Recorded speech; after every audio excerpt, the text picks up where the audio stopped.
abonnez-vous massivement et partagez.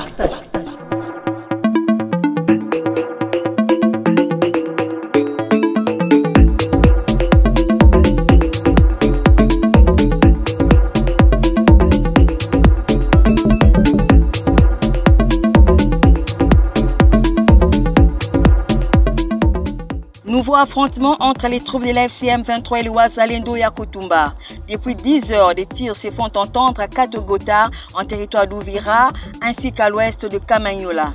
Les Wazalendo, sous commandement de William Amouri Yakutumba, s'affrontent aux éléments du M23 et menacent de reprendre la cité de Kamanyola. Les affrontements sont signalés à Fizi et Katana, toujours au sud Kivu. Par ailleurs, des violents affrontements se poursuivent depuis la matinée de ce lundi 5 mai 2025 entre l'AFC M23 et les Wazalendo dans certains villages du groupement de Tongo en territoire de Rutshuru au nord Kivu. Selon des sources administratives et locales, ces combats sont situés dans des collines surplombant Tongo centre, notamment à Kisangani, Roussenene et vers Kabizo. Ces affrontements sont consécutifs aux attaques de l'AFC M23 lancées contre le Wazalendo. Les activités agricoles sont restées paralysées suite à ces affrontements qui occupent la plus grande étendue où les populations mènent des activités champêtres. Depuis la journée du dimanche 4 mai, les deux belligérants ont commencé à larguer des obus dans cette partie de Rutshuru. Jusqu'à présent, la situation est très confuse dans ces entités précitées malgré une accalmie temporaire qui s'y observe.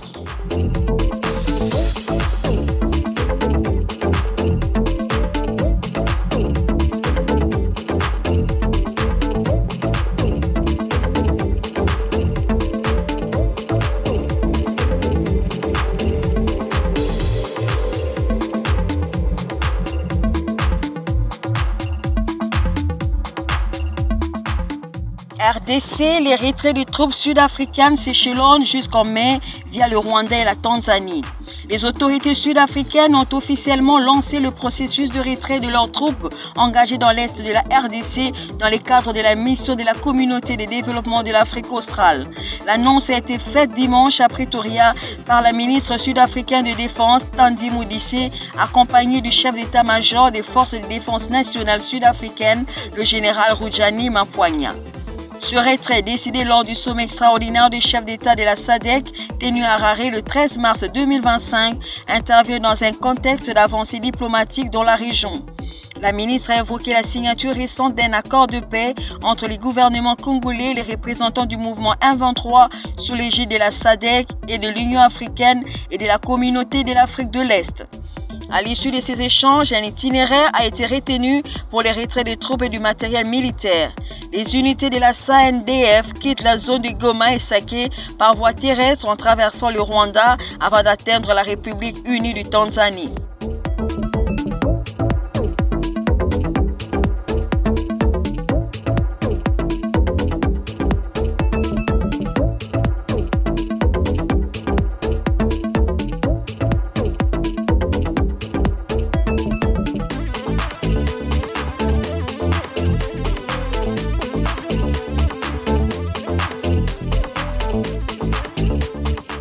Tolingi jouissance ming ceux qui mbong zali to kabolanan to réfléchir après mon projet yé to kabolinan to réfléchir après c'est ça le problème mbong yé fonctionnement to kaboli to mi petit ba salaire ba prime to réfléchir après.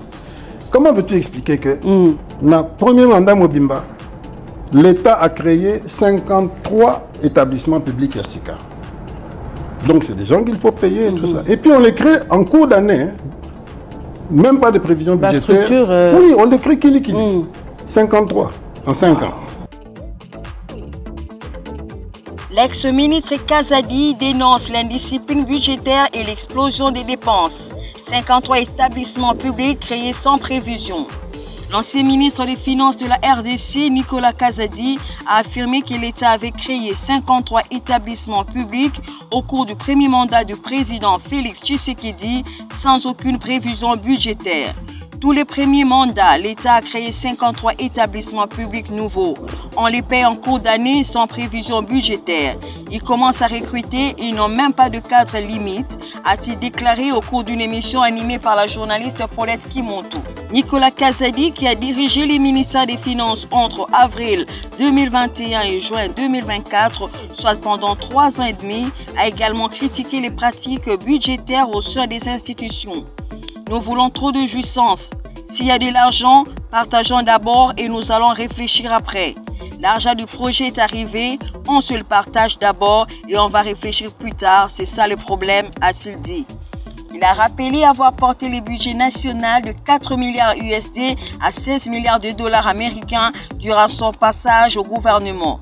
J'ai ramené le budget national de 4 milliards USD à 16 milliards. Au fur et à mesure, les rubriques et les primes se multiplient, a-t-il souligné. L'ancien ministre a reconnu que cette situation était suivie au plus haut niveau de l'État. On en parle même dans les conseils de sécurité, mais ce n'est pas facile. Ces déclarations interviennent dans un contexte de tensions budgétaires croissantes. Nous vous remercions d'avoir suivi nos informations sur Info 26 RDC. Merci de partager largement et n'oubliez pas de vous abonner.